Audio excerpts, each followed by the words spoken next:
Hello everyone and welcome back to another Strategoi video. We're here again with another table talk, and as always it's me and Ryan here recording the table talk centered around a certain topic, and today's topic is Road to AOS Worlds. We'll get into it in a minute, but first of all let me introduce my co-host Ryan.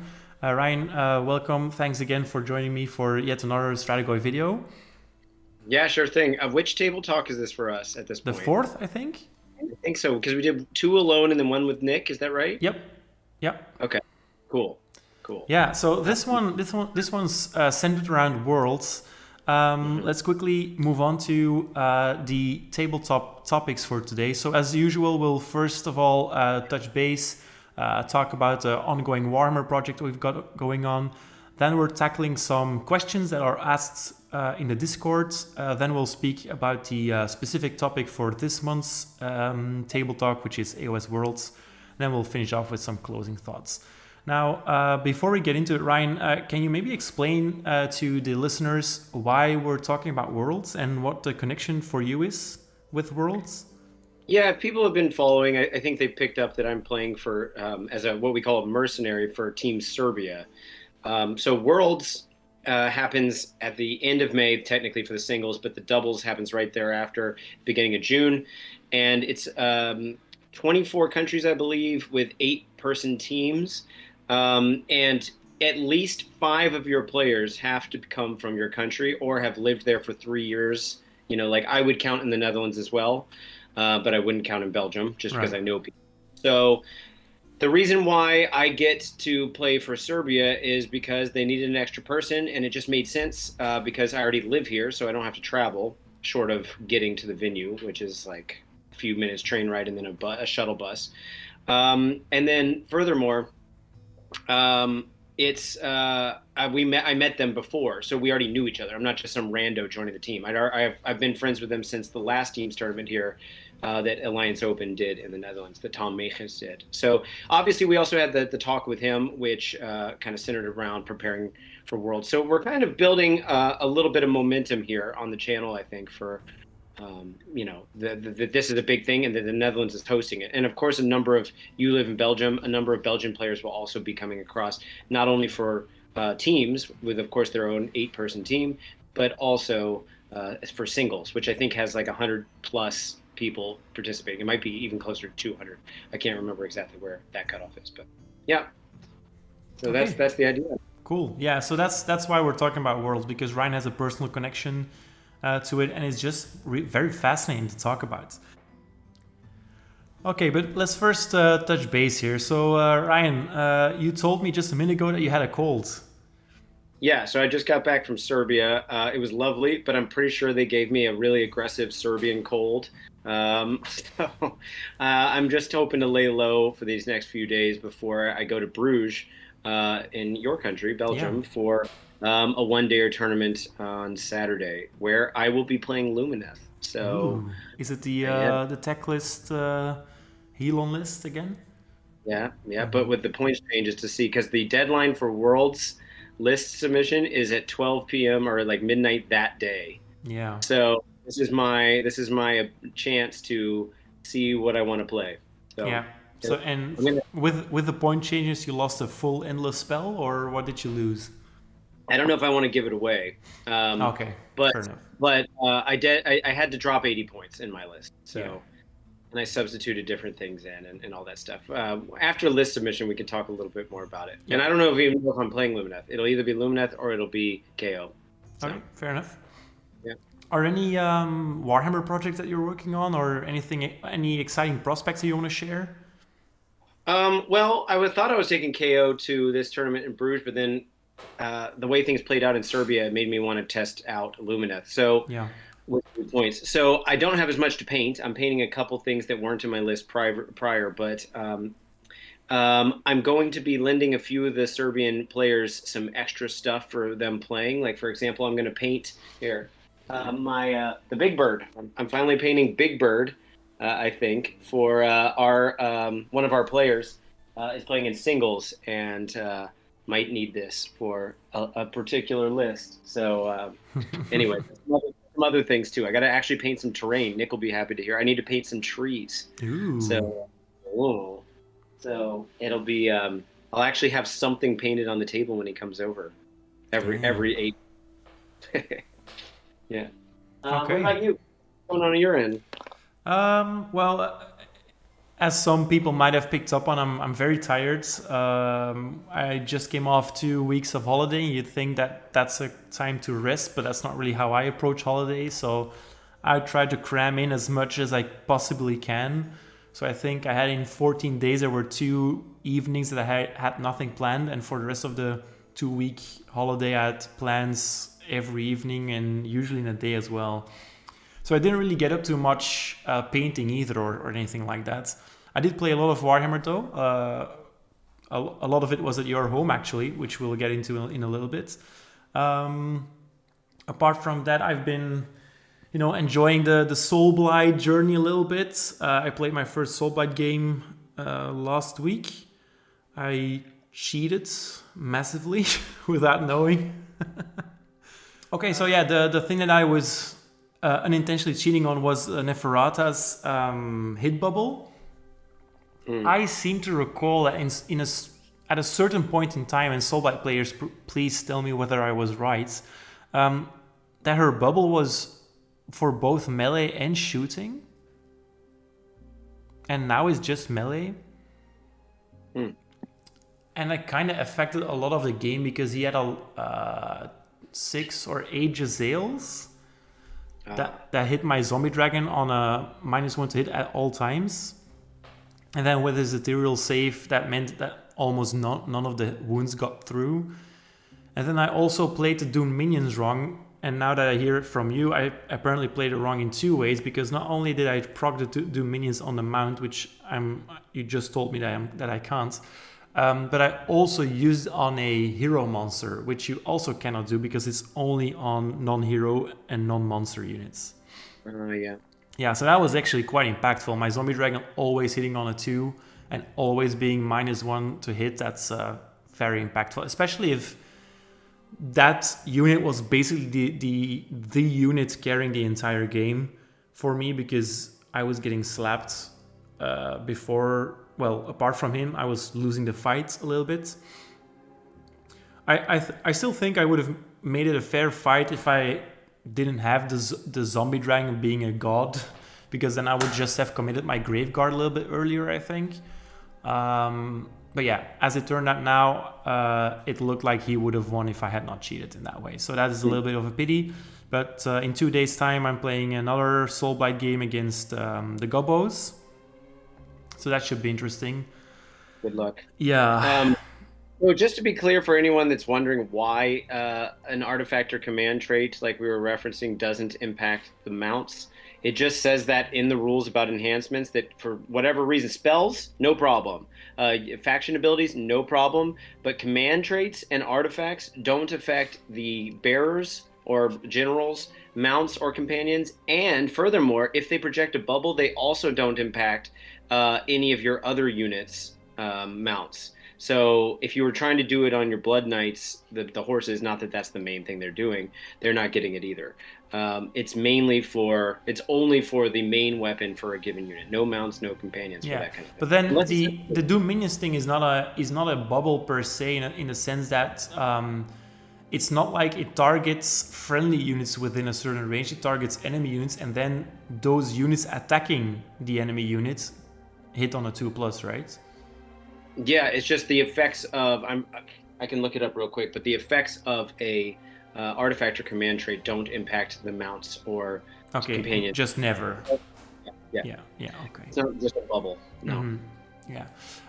Apart from that, I don't know whether we should. Well, maybe we should. Actually, when I visited you in Amsterdam, we were talking about a Strategoi game day.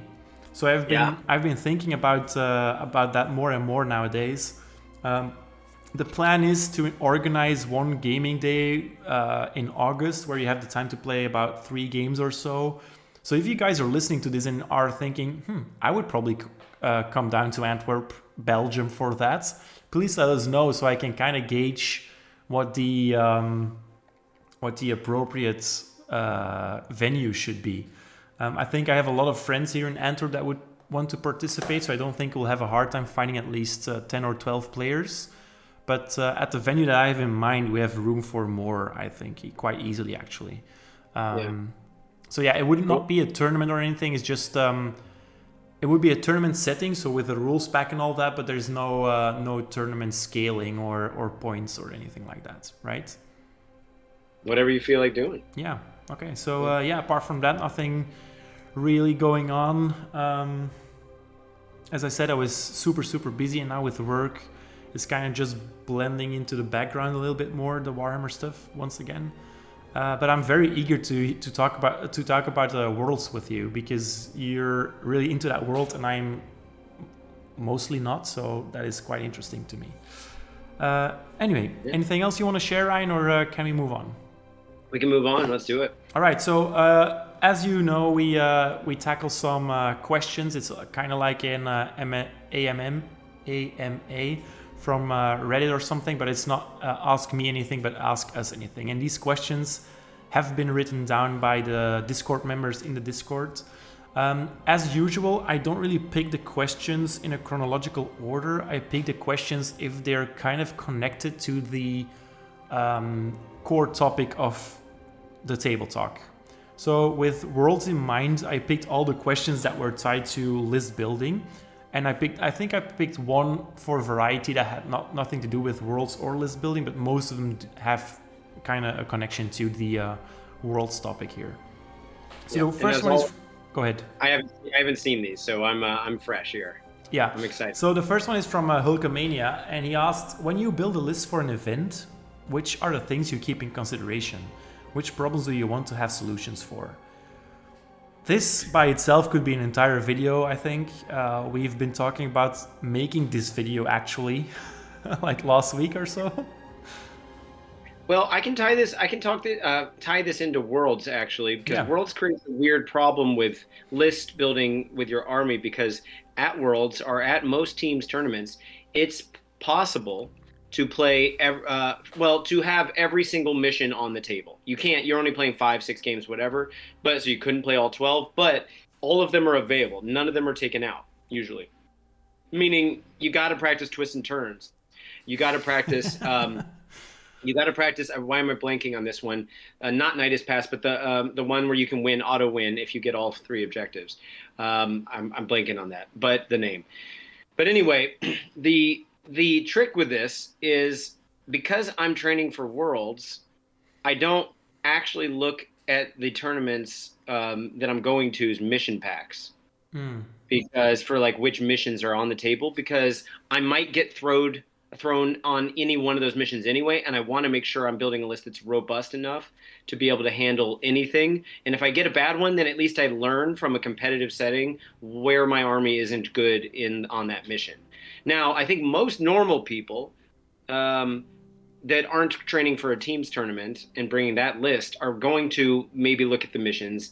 That said, I don't usually. There was one tournament where they had one of those no reserves kind of rules, which are gone now, and I had a list that was entirely based off of units coming in from reserve. So I kind of thought twice about that. Or like a tournament that had that auto win if you control all 4 objectives. That was from like 2 GHBs or so ago. I also put a teleporting unit in there for that reason. But generally speaking, I'd rather my list be robust enough to go up against anything. But, you know. Yeah. What do you think? Well, I do look at the mission pack. If I would go to an event, I would definitely look at the mission pack. For Worlds, obviously, that's a different kind of beast altogether.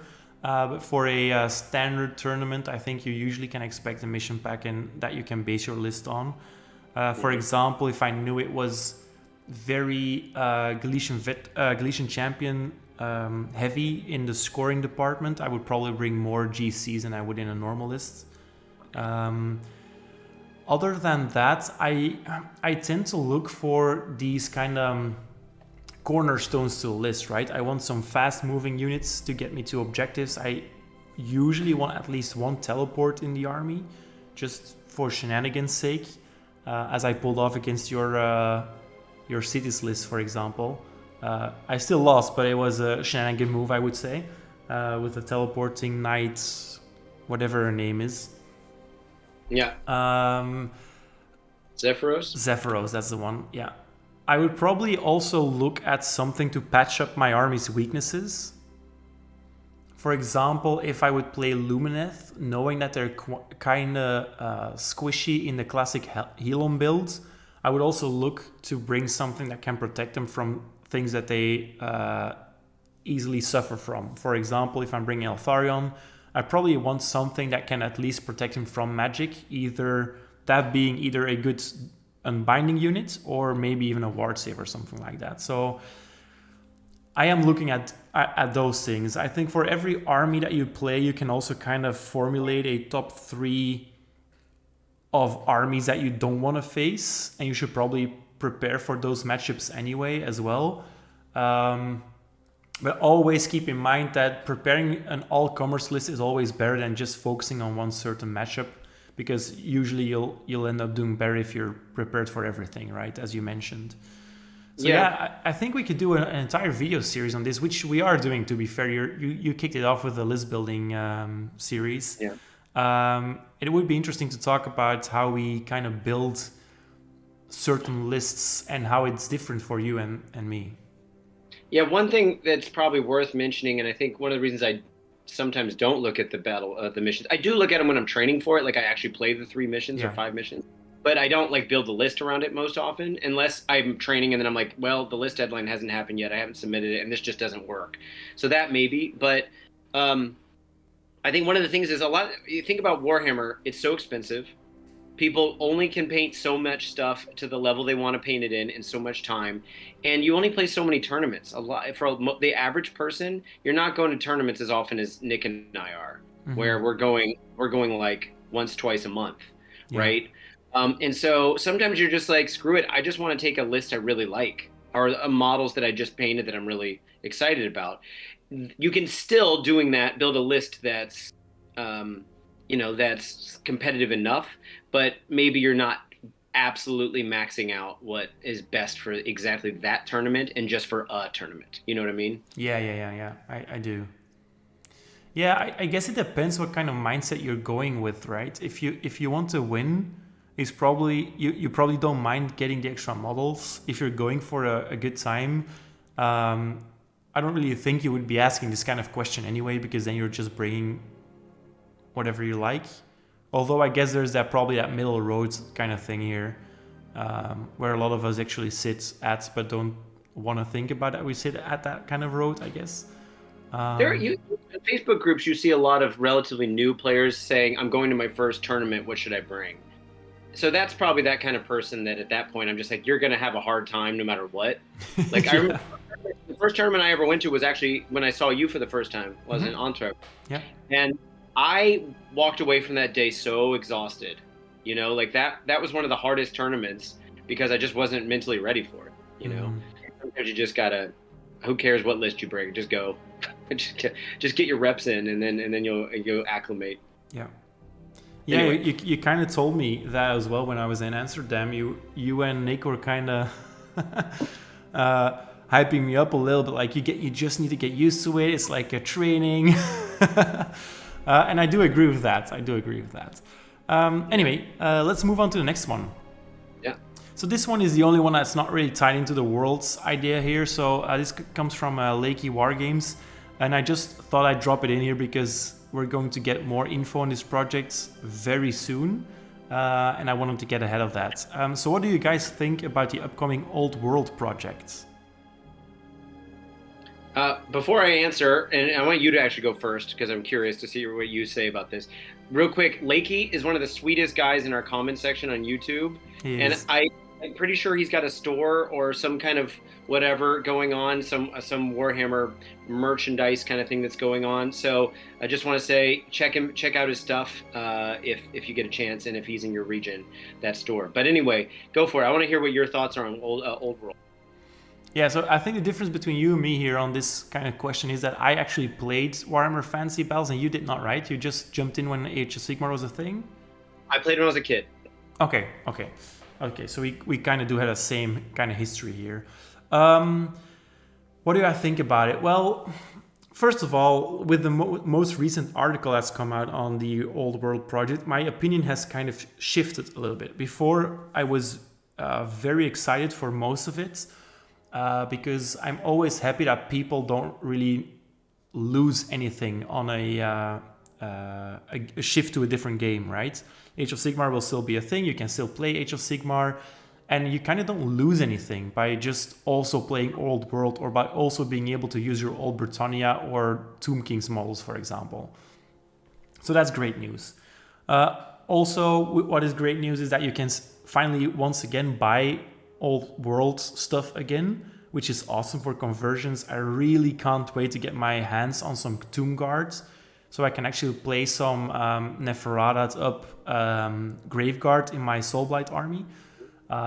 Maybe I could even go back to the days of old with the Vampire Blender Lords, though I dread to think about rebasing an entire army, so I probably won't.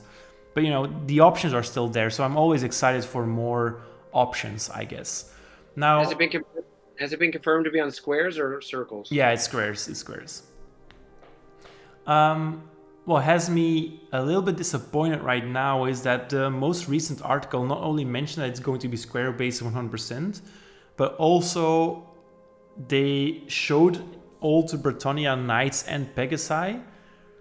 And I don't really expect them to refresh the entire model range, but I did expect some kind of updates here and there. I still think the models hold up, and I also know that they're kind of planning on making an army for Cathay. And if you're playing Warhammer Total War, you know that kind of faction. It's an Asian themed army. So I guess they're probably investing a lot of effort into that army. But I was a little bit disappointed that they didn't update the Britannia Knights, for example, even though they still look kind of alright. I was hoping for a little bit of an update here and there. My opinion has shifted a little bit from very excited to, we'll see how it goes. I'm still looking forward to hearing more about it, but at the same time, there's really nothing that they can do to make me rebase all my stuff yet again. So if I would ever play the Old World project or the Old Worlds thing, then it's probably with a new army. How about you?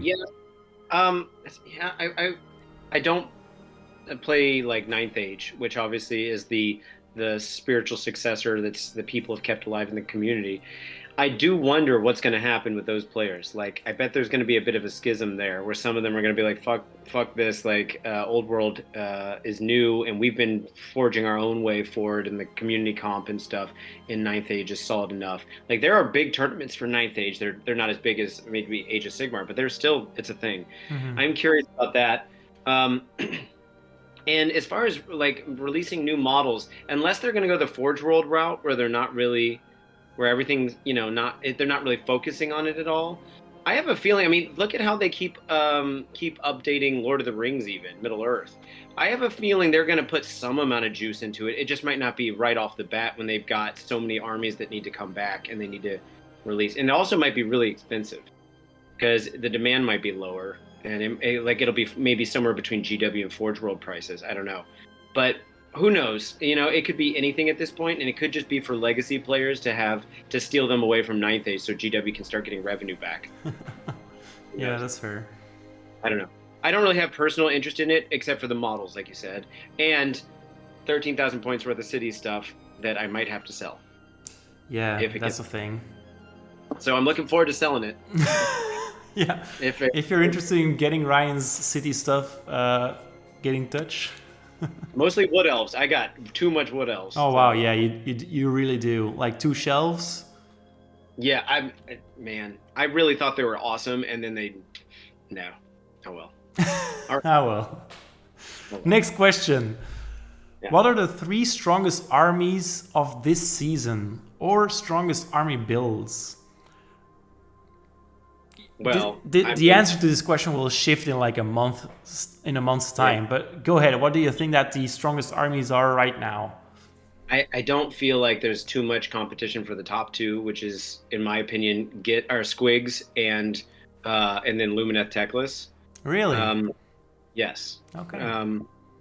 But number three, see, well, I try not to listen to the meta reports that Rob, Honest Wargamer Rob, does because it's so. First off, I don't want too much inspiration for lists. I want to bring my own thing and see if I can make it competitive. But second, it just changes so quickly, and everyone jumps on the hype train and blah blah blah. It just, to me, that's a never-ending pursuit of not really being able to suss out how good the army was because someone good was playing it, and how good it was because the list is good, and then everything in between, and then what the meta is, of course, at that local tournament.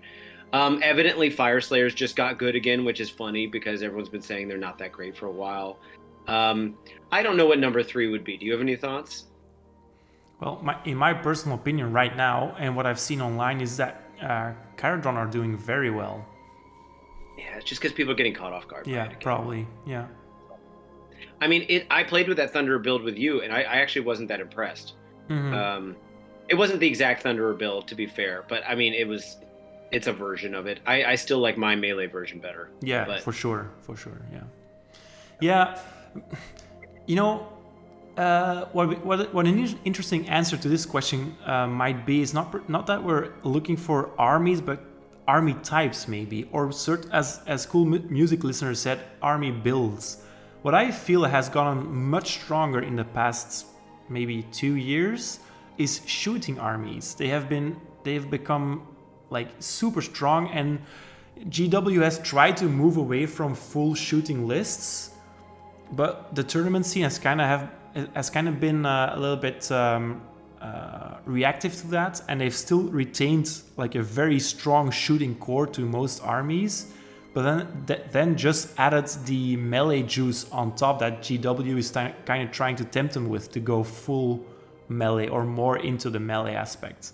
If I'm looking at Lumineth, for example, or Bow Snakes or Caradron at this point, there are so many armies that are kind of banking on these very strong shooting phases, even though there are plenty of other good options in the army. As you mentioned, your melee build does some real work, but why do we always gravitate towards these shooting builds into tournaments? For example, with Lumineth as well, how long have we been using Sentinels as a crutch for our army, right?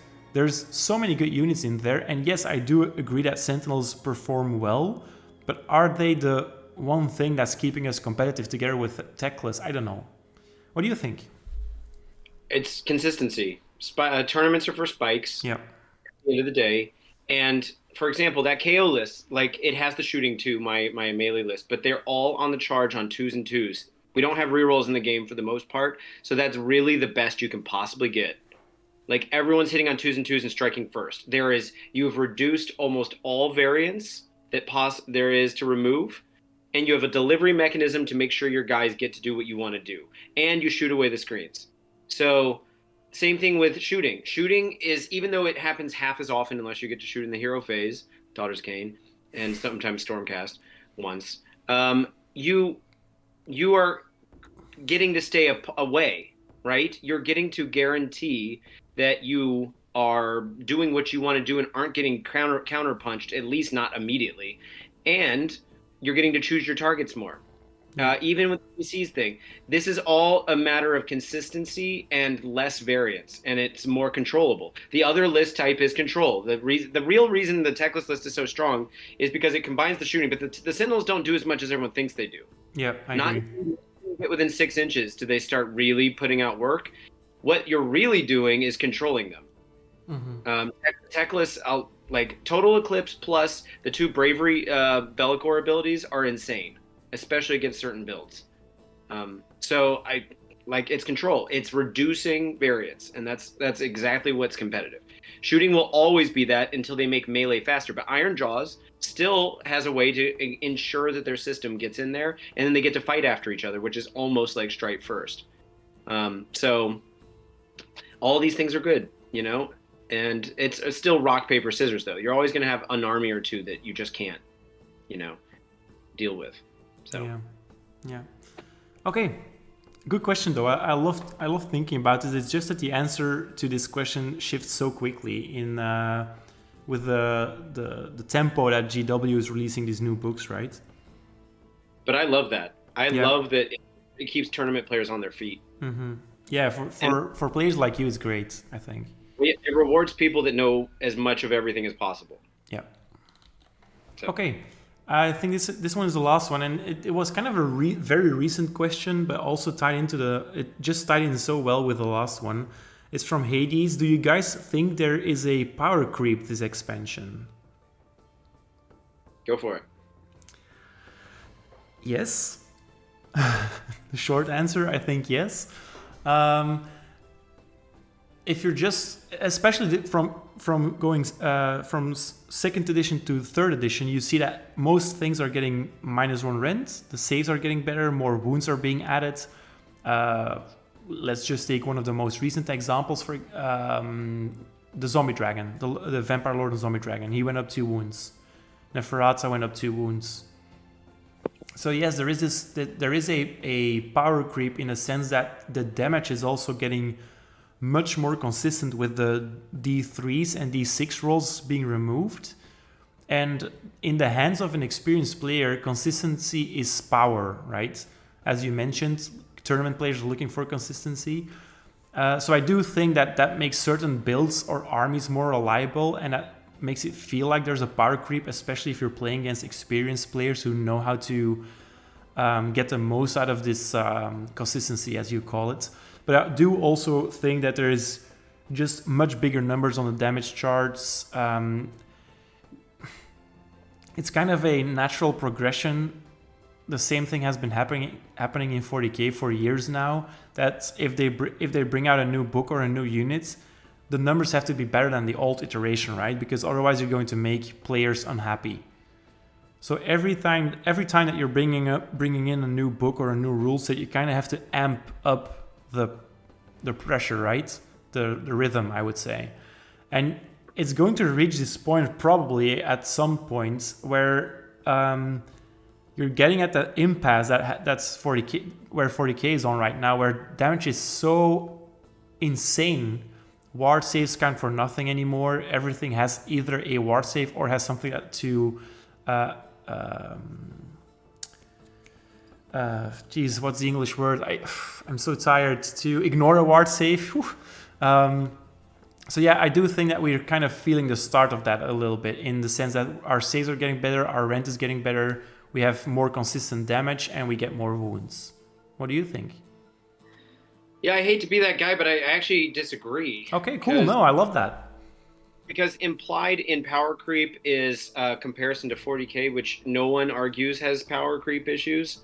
Like, it does. I think they've been the AOS-ification of 40k that's coming, I think, and has been kind of happening all along, is slowly curtailing that. But with the exception of Gits, I mean, you said like a lot, they need to make the players happy. Look at how many of these battle tomes people have been complaining about. Slanesh, they were complaining about Lumineth, obviously. Some people are complaining about Soulblade. Some people are complaining about KO originally. Everyone complains, and I'm not seeing it in the tournament scene. I think it's more balanced than it ever has been. Yes, Stormcast needs a book that feels like a 3rd edition book. It doesn't kind of feel like it. Neither does Auric War Clans, and maybe in those first few.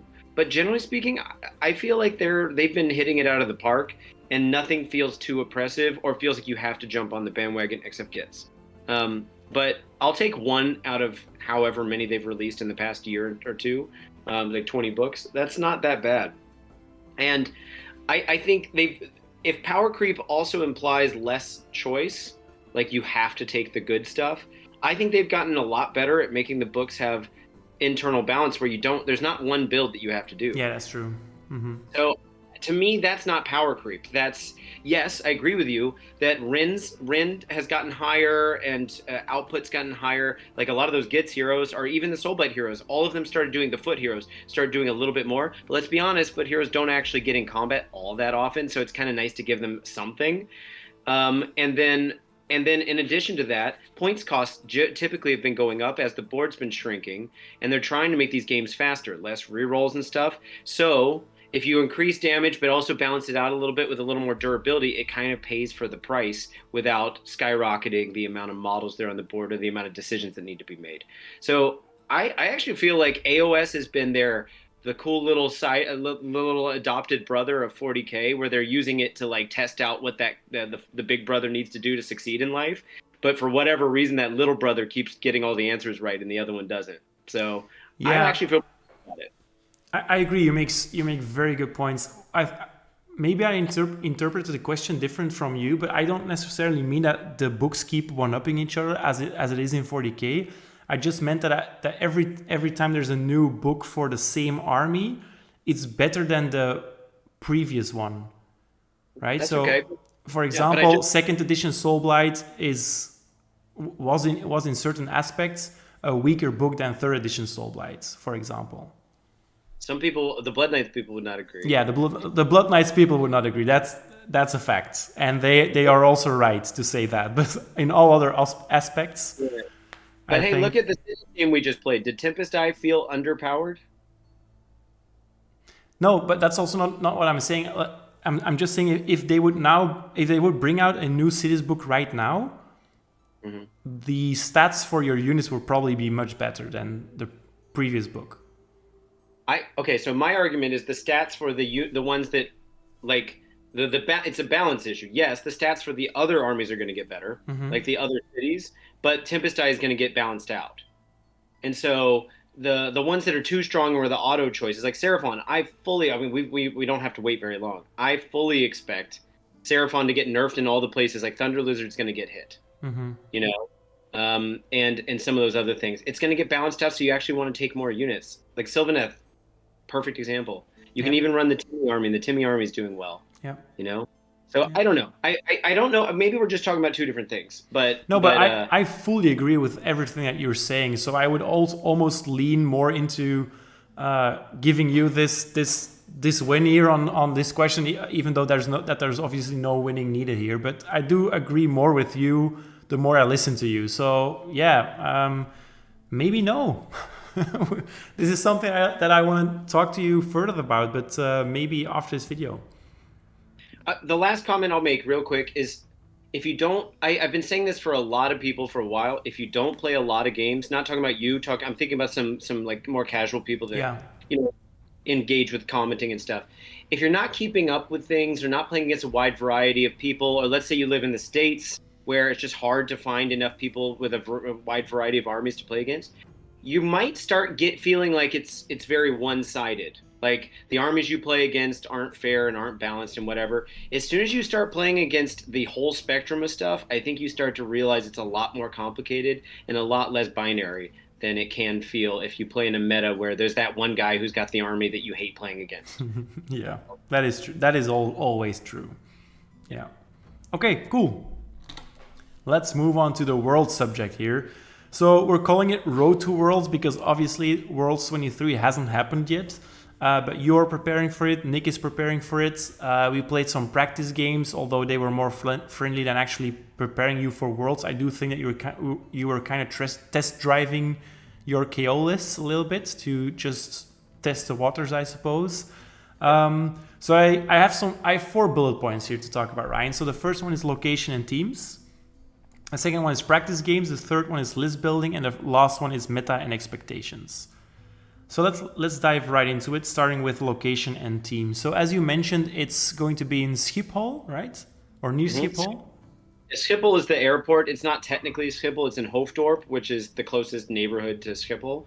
But it's an easy, once you get off out of the airport, it's an easy 10-minute shuttle ride. Yeah, in Amsterdam. I wouldn't call it. Yeah, yes, it's kind of Amsterdam, but it's halfway between Amsterdam and some other big cities like Rotterdam. Okay. All right. So It is in the Netherlands. It's very close to Amsterdam. And as you mentioned before, how many teams are we expecting? I think it's 24 countries, 8-person teams, and they can also bring a captain and well, the captain's in the team, but a coach and maybe one other person that's allowed to come officially be a part. And then you can bring reserve players too, in case someone gets sick or something. And the coaches, can they actually coach in the middle of a game, or is it always after one? My understanding is that they can interrupt for about 2 minutes, and they have to speak in English. Interesting. So in the way that, so just to clarify, if they're interrupting, you have to do it as loudly enough so your opponents can hear. That's my understanding. I could have it backwards, but my understanding is it's meant to be, it's meant to be as transparent as possible, Okay, where it's cool. not like they're helping you, like do something you weren't capable of. Yeah. Right. Yeah. Yeah. All right. So both you and Nick are attending. Nick is playing for the Dutch team, yeah, and you're playing for Serbia. Yeah. Cool. So, yeah. Go ahead. You could think of the road leading up to it as being playing as many tournaments as possible. Playing you. I was just in Serbia. I'm going to a tournament this weekend, hopefully, as long as I feel okay. Then I've got a teams tournament with Nick, and then I've got a doubles tournament with Nick, which isn't really probably getting me ready for Worlds. And then I've got one more the week before I'm playing one. Some players at Worlds, so Worlds starts with a regular 2-day GT for singles on Wednesday, Thursday, and then Friday, Saturday, Sunday are 2 games apiece days for teams. So some of my team, the Serbian team, have signed up for both, which is 11 games in 5 days. Oof. So pretty exhausting. Mm-hmm. Yeah. Wow. Okay, so as you mentioned, you've been practicing a lot for it. You went to Serbia to play your teammates there. I visited you for 2 days in Amsterdam. You played some more. Well, I saw a competitive army build, I think, or maybe 1.5, and then 2 more meme builds, as you would probably call it, or more friendly games. I brought a mixed list. I feel I don't think it's a very tournament heavy list, but it's still kind of decent enough to uphold. Usually, to uphold to a certain standards, I guess. Though you did table me at the start of the second turn, the first game we played. Well, I mean, that's what that list does, though. It kind of catches people off guard. So you might have deployed differently had you experienced it firsthand. It happens with a lot of people with that KO melee build. But do you want to tell everyone what's in your list? Because 3 out of the 4 games you played with that list. Yeah. And you played at the end. So I went into it wanting 2 things to get out of this. So first of all, I wanted to try the Wind Temple again. So I brought the Wind Mage and 2x5 Wind Chargers. Mainly because I believed, and I still believe, that Wind Chargers aren't necessarily strong pieces. They're just very easy to fill your battle line with in Helon. And Helon itself is quite strong. So the points increase on the Wind Charge is absolutely not justified in my eyes. But I also wanted to try the Wind Mage because Agaroth from our Discord server has been hyping up the Wind Mage so much that I was like, I just need to try this guy. Because he's finally good in this season of the GHB, and it's ending soon already. So I really want to get some games in with them. Then I brought 20 Blade Lords, 2x10, 30 Sentinels, 1x20, 1x10, Eltharion, the Enlightener, and a Cathaler, right? And then 5 Dawn Riders as well. Yeah, I think that was it. Sounds about right. Yeah. So I was kind of expecting for my cavalry to be screens, and they were that every game. And then I hoped that the Blade Lords would get into combat and just blend their stuff up with the support of the Sentinels. Yeah. In all of our games, my cavalry did end up being screens or just dying very easily and early on. The Sentinels, you targeted them every time, I think. And the Blade Lords actually didn't see much combat at all. Neither did Eltharion, except for that one game against Skaven, where he absolutely obliterated Thankwall. But to be fair, he did play the sub-optimal build for him. So yeah, that was my lists. And you played 3 different lists, 2 KO builds, 1 melee, 1 ranged. Then a Skaven list with 4 cannons. Yeah. Yeah. And then the city lists with 8 fulminators, right? Tempesters. Tempesters, that's the one. Yeah. Yeah. I actually really loved that cities game. Just because I love cities and I never get to play them anymore. As soon as Worlds ends, I'm jumping straight back on the cities train before they redo everything. Yeah. Cool. But yeah, I mean, the first game was more just, I think I shell-shocked you a bit, like kind of You literally. really did. The first game, I think we got a picture, but it was my favorite deployment I've done, or disembarking I've done of all of the Sky Wardens, because it looks like 2 ships. Maybe you should first tell them what's in your list for because we've been talking about this melee KO list, and people might have been getting frustrated because they don't know what's in it. Yeah, basically frigates are delivery mechanisms for what's inside, so they get to strike first. And I've got 6 Galician champions in the list, and then the rest is Sky Wardens. And so you're basically just going in, stepping out, striking first, and then before that you've cleared the screens, and you kind of have answers for a little bit of everything. Which, if the person doesn't screen right or doesn't deploy right, they're probably not on the table especially if I get the double turn. Yep. But it looks like and so I always play, when I play that list, Serbia is very well aware of it now because they saw me play 7 times in 3.5 days. But I always play with my army off board, and they're sitting in their boats, so you can very clearly see who's in which boat. And then it looks like I've only got 2 models, and then if I do it right, it's an explosion of models on on your front lines, and then if I get to do it again, they step back in and then rinse and repeat. And but I will say, in talking about Serbia just a little bit, they play way different. I don't want to give too much away, but they play very differently and gave me the hardest time I've had thus far with that list. So ooh, that's cool. Yeah, so I will say that, which is why I'm currently still debating whether I'm playing Lumineth tech lists or playing the KO list. So.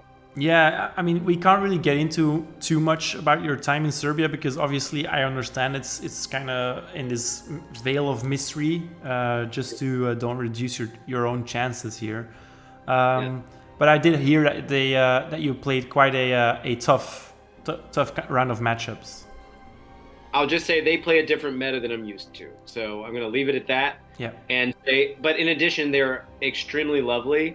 And they're also, I feel like I've had a little bit, as we would say in Dutch, inburgering in Serbia. They really embraced me, and I feel like I am one of them now. Like, I think my even play style has changed a little bit in reaction to playing. Oh, that's cool. Yeah, it was even though I picked up their cold, it was a really good. I mean, that's also a kind of integration, right? Right, exactly. So. No, I actually feel like that was one of the coolest Warhammer experiences I've had. And I feel like one of them. And to the point where even if I never get to play with them again on a Worlds team, or it doesn't work out that way for whatever reason, I plan on going back every year to have a gauntlet, run the gauntlet and play against them. Nice. Yeah, so it was really fun. Did you see anything did you see anything of Serbia itself, like of the country? I mean, my hotel was really close to this. I was in Belgrade, and it was really close to some of the tourist stuff. I didn't have a lot of time, as you can imagine, and I didn't have service the whole time unless I was on Wi-Fi. So it wasn't the smartest idea to go wandering too much. But I did get to see their big fortress, Kalamegdan, which is gorgeous, and one of probably their biggest church, Saint Sava, which is a Byzantine sort church. They're Orthodox, so I was there for Easter weekend. Their Easter, Orthodox Easter, which is different timing sometimes. I think most of the time. So it was a little casual. The weekend was weird. Definitely warmer because it's southeast of here, and just such lovely people. Probably the hardest thing for me though. The hardest thing was that they still smoke in the restaurants. And oh, really? I'm not used to cigarette smoke. I don't even like it that much when it's outside. And Boris, one of our players, asked me, "Ryan, are you tired?" And I was like, "No, dude, this is night 4 and my eyes are red because of the smoke. I'm not used to this stuff." So, but anyway, it was lovely. I went out every single night and had a great time, and they're some of the best people. So, super warm. This is great to hear. Yeah. Okay. Just a blast. I fully expect you to enjoy Worlds as well then, even though, I mean, whatever happens, I guess. Yeah. Oh yeah. I mean, yeah. I played for that team in Germany in Osnabrück, which Nick and I have a video coming out soon about that. But they were lovely too. But this really felt like I know when I go to Worlds, it's going to feel like I'm on the team, not like I'm just here to help, you know? Yeah. And I just ran a gauntlet of 7 games with them and then 4 games with you a week before. And then I'm doing a 3-game tournament right after. So I feel like I'm just boom, boom, boom, just getting used to that pace. Yeah. So moving on to our second bullet point here is list building. Can you tell me anything about it, or is that something that you don't really feel comfortable sharing too much of? I can definitely say that in talking both with the German team and with especially the Serbian team, one of the big reasons I was there is to offer my perspective on the other metas that I encounter in playing as many tournaments around here as I do. They don't get to play in as many kind of big international tournaments, Yeah. and I met them in Amsterdam. And it was only half the team as well. And a lot of what I was saying was comparing and contrasting their meta and their play style to what I've seen and trying to bring my kind of 2 cents on that, tweaking lists to kind of reflect we need to have answers for certain lists that are out there, particularly Gits, I think, is one of those armies you're going to get. You either need to, we have the term throwing someone under the bus, where yeah, we know what that means, but obviously in a tournament, you're just saying well, that we can't win this one, so let's throw the army that's least likely to give up points. They're still going to lose, but let's throw that person under them. Or let the other armies go crush face at 20-0 and just get. So let's throw someone under Squeak Buzz in this case. Yeah, which is one of the reasons I'm considering playing something else. Mm-hmm. So because Lumineth Tekos build is probably the best counter to Squigs. Yeah, with his bravery spells, that really does a number on them, doesn't it? Yeah, and certain other things. Yeah. Which, yeah. Let's not get into it. Okay. Well, you were already mentioning or already talking about the meta that you've encountered in different places than they have encountered it. So let's talk about the meta that you kind of expect at this kind of event. Like it's a Worlds event, so they're obviously coming from all around the world. What kind of armies or builds or representation of certain units are you expecting? Do you maybe a month ago we would probably be able to say that the artifact that we're going to see the most of is the Arcane Tome. For example, do you actually expect it to still see it in certain lists or no? Maybe 1 or 2 to give Mystic Shield to someone. But no, not really. It got nerfed to hell, so it's back to being just a random universal artifact. I think probably another big life lesson or game lesson I learned in Serbia is that ultimately they really showed me this. You're playing against the player, not against the army. Yeah.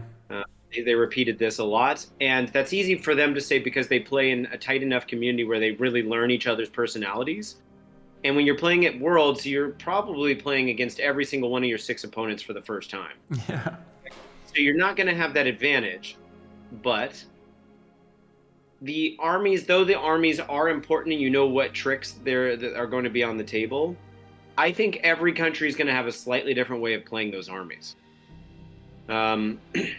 They have a different amount of familiarity with how aggressive people are for alpha-ing, or how control oriented they are, or tricks and movement shenanigans and psychological type things. I think every group of people adjusts, whether they mean to or not, to what's around. Like I said, the KO build that I was playing did way better in the Netherlands than it did in Serbia.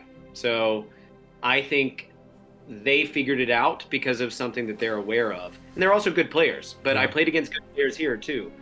with that list and still managed to go 7-1 in the 8 games I played here with it. They increased my losses a lot. So, but anyway, I don't know. I think when you are coming to a Worlds type tournament like that, the biggest thing is to play as much with intention as possible, because remember, there's a language barrier with most of it. It's very largely European, for what it's worth. It's not Asian particularly. It's not North American.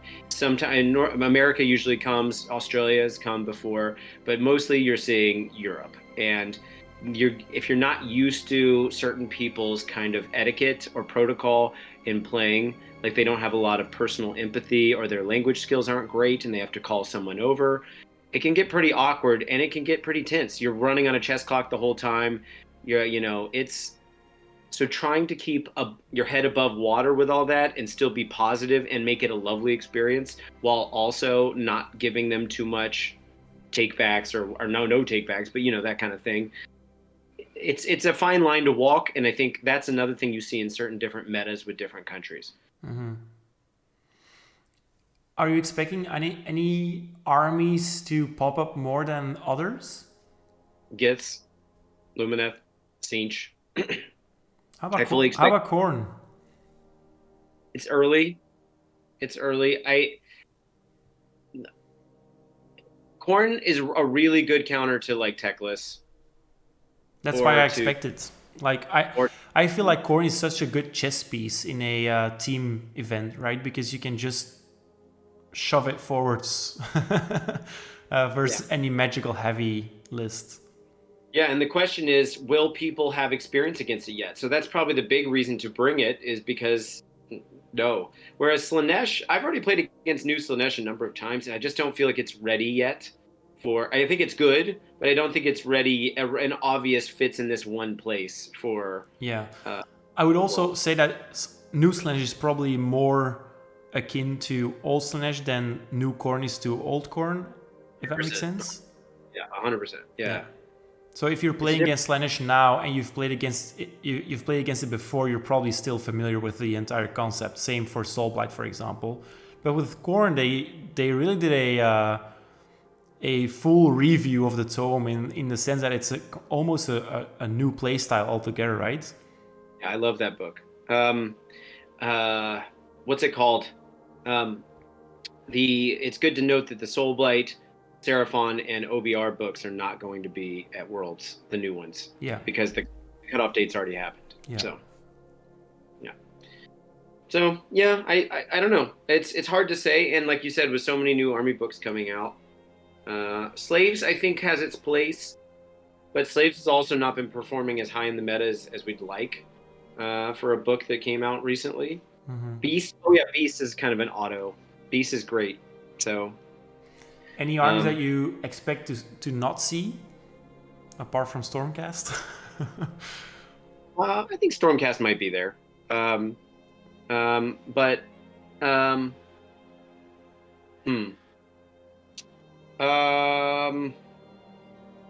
do you expect to see Cities, for example, as a city player? Do you think they have a place at Worlds or in a Worlds team? I don't. I think Cities is going to be definitely one of those that's not. I don't think we're going to see a lot of Seraphon. Yeah. I don't. Anything that's got a new book, I don't think we're like one that's coming out in between or coming out soon. I don't think we're going to see. So Soulblight, I'm not expecting a lot of.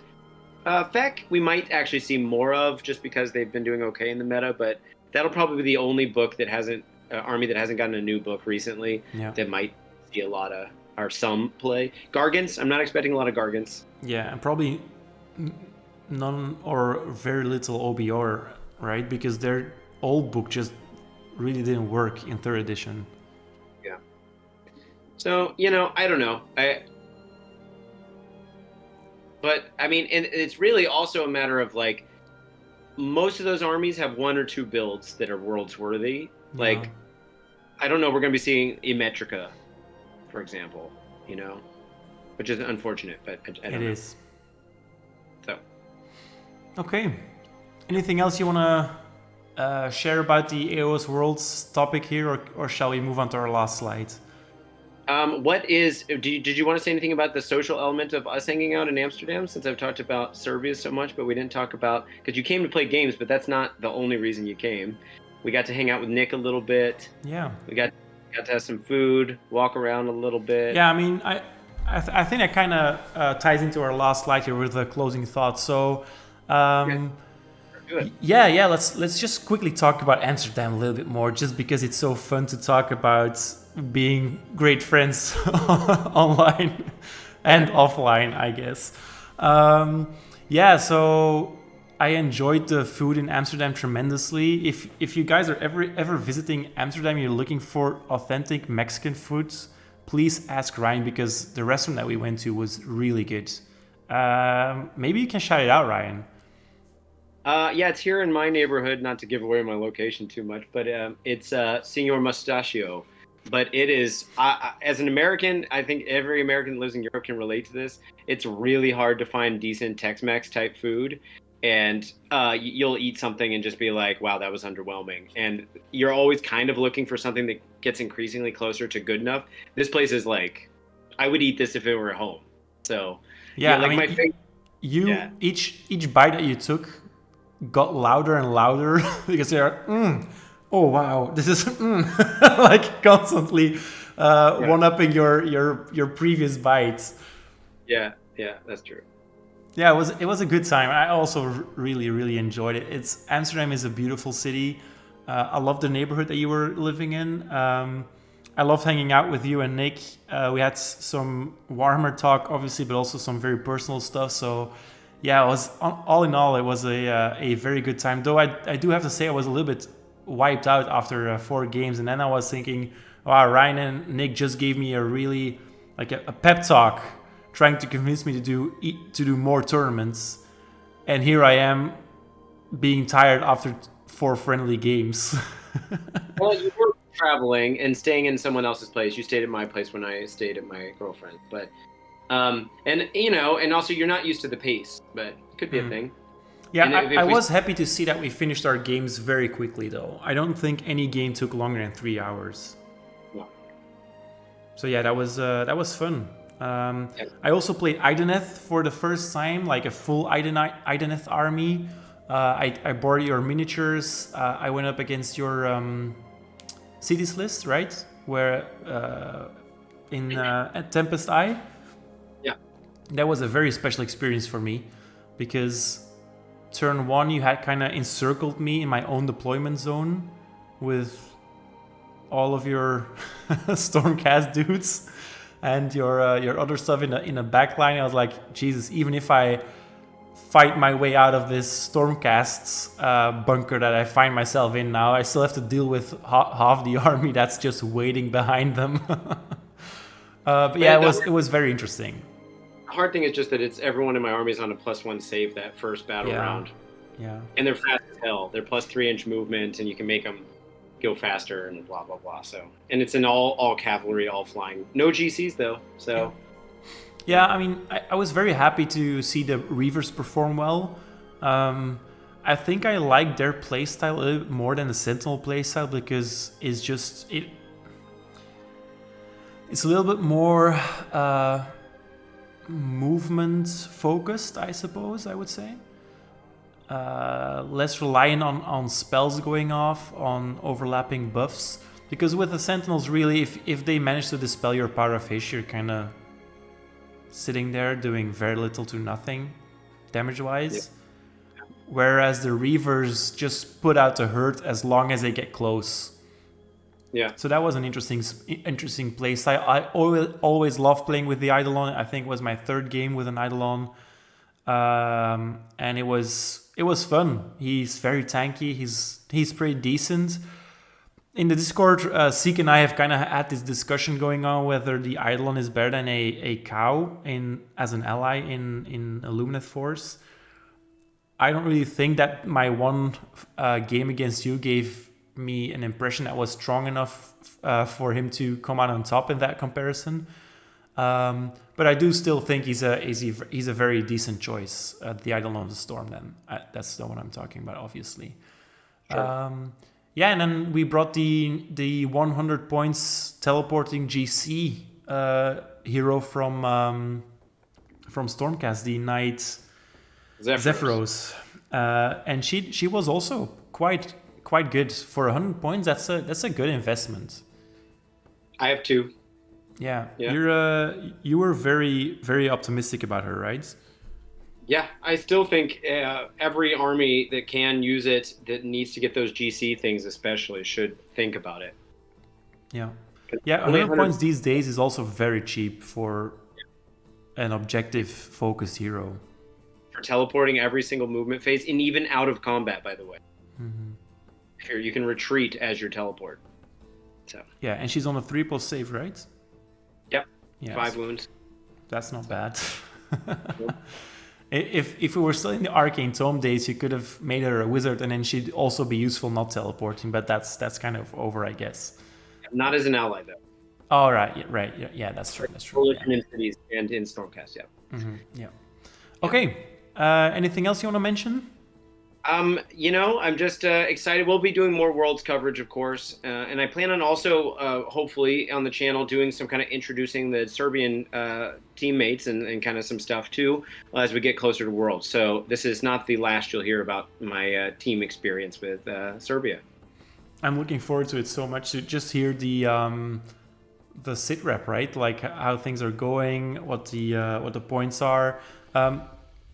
Maybe as a final question here, do you expect one team to do very well? Is there like is there one team that has a reputation for doing well every time? I mean, I'm only going off of the data from last year, but England tends to be the best. Yeah, that's why I recall as well. It makes sense because that's literally where GW comes from. They have the most tournaments. The game is in their language, and from my understanding, they have a crazy amount of tournaments to train for. The French are also particularly good, and the French-speaking Belgians, which is the Belgian team. But I think the Netherlands actually placed one place higher than Team Belgium last year. Yeah. So it can also happen. And you really see a difference when you play in different metas. Like when Nick and I were in Germany, the German teams, we talk about this in the video that'll come out soonish. The German teams tend to do better in their own meta because guess what? They know their own meta. They've got a different thing going on. We're not used to it. Although that said, Team Belgium did win the teams tournament in Osnabrück, so they're that good. I do think they're good. Yeah, so. I'm curious how they're going to perform. I think with Belgium, we're in a little bit of a weird place with our team because, as you mentioned, like the Team Belgium is all from Wallonia, so they're all Walloon, and there's really no Flemish Belgians involved in that team. So even though we're such a small country, I do think that we're complicated enough over here to feel that distinction, right? We were quickly talking about it with some friends that the AOS scene is still informal enough that we could probably get away with getting another Belgian team going, but just then for the Flemish half of it, I guess. I think you guys should, and England or the United Kingdom has all 4. Yeah, and then Ireland. So why not? So I don't know how good America is. That's the interesting question too. Is that everyone jokes about the American meta being weird, and I could do a whole video on my theories on that. But the other thing is, from what I understand, a good chunk of the American team don't live anywhere near each other. Mm-hmm. You know what I mean? So they can't train together except for TTS, and then going to like expensive flights to go to like Vegas or to go somewhere in Seattle or wherever else they got to go, Texas, because America is too big. I mean, it's the size of Western Europe. So expecting everyone to be able, I mean, I flew to Serbia to train with them, but I don't even think that's a normal thing to expect of a mercenary to do. So they're kind of like mercenaries with each other. There might be a few in the same city, but it's just so spread out that I feel like even if they are all really amazing players, like Bill Souza, someone everyone talks about, and then the people that won like LVO or no. So that's more a team, like a dream team, kind of like when you think about the Olympics, the American basketball team. They don't play together, Yeah. So I don't know. I don't know if that makes you a better team or if that's enough where the sum of the parts are, enough. Who knows? Okay. Well, let us know what team you are voting for. I guess we're those kind of people now. I almost feel like a football coach or something. But yeah, I guess I'll be voting for Serbia a little bit as well now. Yeah. Maybe a lot even. Yeah. Yeah. Good luck, Ryan. I really just hope you have a splendid time. I think that you'll have that anyway, but I also do hope that you kick some ass. Thank you. I'm Show looking who's forward to it. boss.